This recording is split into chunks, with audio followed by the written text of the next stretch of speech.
If you look at this question, integral sin x cos x divided by 1 minus sin to the power 4x. So I can say, I'll call this as I. Is it okay?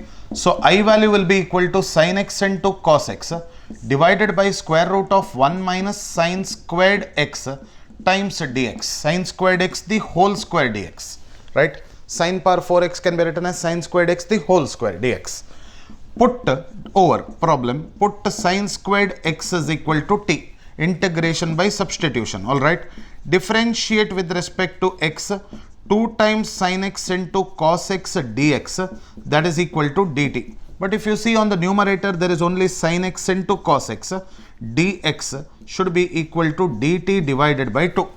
So your answer to the question I is equal to integral dt divided by 2 divided by root over 1 minus t square. So I is equal to 1 divided by 2 integral 1 divided by root over 1 minus t square times dt. Correct.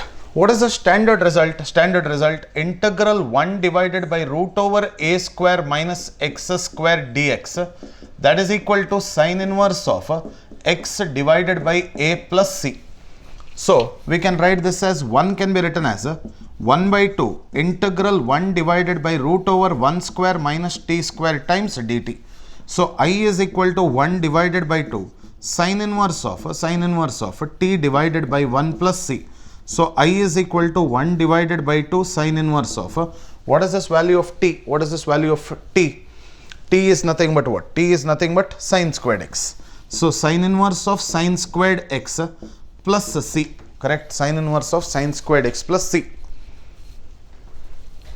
So this will be the answer to the question.